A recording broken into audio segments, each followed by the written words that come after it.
They are the sons and daughters of Americans who made the ultimate sacrifice for freedom. Their parents left for hazardous missions or grueling training and never came home. They deserve the best life has to offer, including a quality education.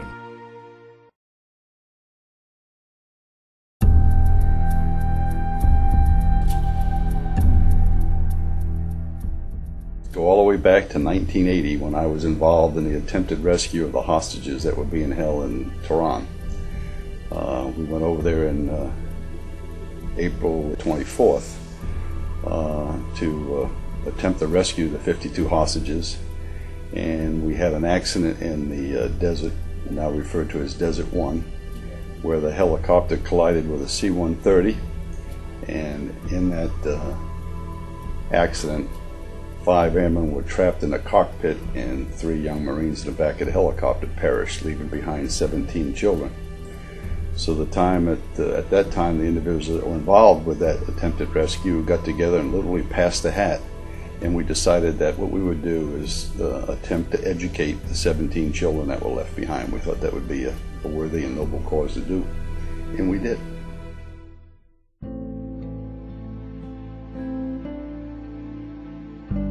Never knew how special it was or anything like that my father did. I know that he got called away for long periods of time and would randomly get on airplanes and come back and was never home for the holidays. Before my father actually passed away when we lived in Korea, and he had a battalion command over there in Camp Red Cloud, Korea. He was a Navy SEAL Team 8, and he's a good guy. I would say his specialty was free falling, so anything that had to do with jumping out of a plane, so to speak. And also he was in the original Delta Force, so he was a Green Beret, and he was one of the founding members of the Delta Force. Once I joined the military and I started going through some training and everything, I looked back and then I truly realized everything that he'd done and how he had become so elite, and I was very impressed, to say the least. And more so than anything, he cared so much about what the United States stands for, and so he put himself on the line every single day. Yeah, he was paratrooper. He did all of that stuff. Airborne. We have all of his plaques still, and the flag from his casket still in my mom's room. So all his awards and medals and everything we still have. So. He loved what he did, you know. I think most people do it because they have to, but my dad, you know, he loved every bit of it. He wouldn't change anything. I actually had no idea that he was a special person and a really brave person until after he passed away. And then I started hearing stories, and, you know, because he wouldn't come home and say, oh, guess what I did today? I, you know, did X, Y, and Z. But then his friends would say, oh, your dad was so brave. He did this.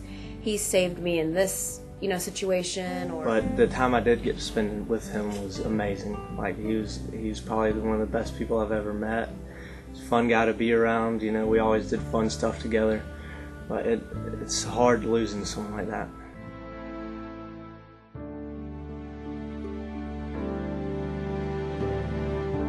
Trying to get into college, it was quite difficult. I started putting the packet together and everything, and this was when I kind of first got in with the Warrior Foundation.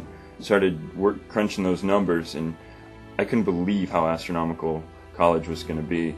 You know, you always hear about something being expensive, but until you actually sit down and you put 2 and 2 together, you don't realize it yourself. So I started putting those together, and I never thought I was actually going to make it to a 4-year university, let alone the place where I managed to make it to. So when I got in touch with the Warrior Foundation, they definitely helped me, and they assured that I'd make it through, and they were right. Before they came into my life, I had no plans to go to college at all, and I actually never attended college until they actually came into my life.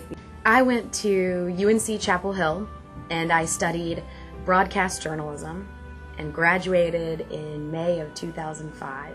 It helped me a lot not having to worry about working so much. I could focus more on my school and not have to be so strapped down with, oh, can I pay for my books? Am I going to have to get all these crazy student loans, have to pay them back when I graduate. So it just made it so much easier. Special Ops has really helped out. Like I owe a lot to them as far as what they've done for me, and I'll never be able to explain how much they've helped. It's been amazing. I'm not really sure what my dad would think about me being a television reporter, but I'm certain that he would be proud that I graduated from college. You can get a scholarship, but then you have a family that comes along with that scholarship.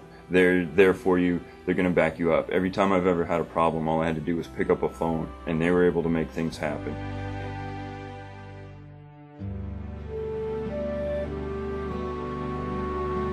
I want to thank the Special Operations Warrior Foundation so much.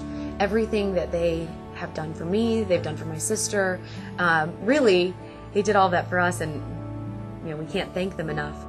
I want to say thanks to everybody out there who's made this organization possible, because truly without this, I don't know where I'd be today.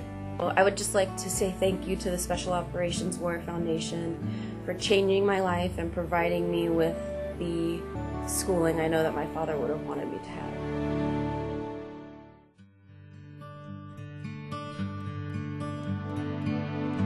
Once you find out about our organization, see what a noble cause it is, I'm sure you'll find it easy to contact us and help us financially or any other capacity you can help us. Because the children are coming in at a rate far more than we expected the last few years. And to be quite honest with you, we need a given public to be able to accomplish our mission. Thanks to a Special Operations Warrior Foundation, children of fallen heroes will have the opportunity to go to college. But the foundation needs your help to meet the ever-escalating cost of college education. You have the opportunity to materially change the lives of some very special children, making them realize that they have not been forgotten. Give to the Special Operations Warrior Foundation and change a life. They were going to be there for you, and that's because they were willing to support my father enough to know that his two girls, they were going to get through college and they weren't going to worry.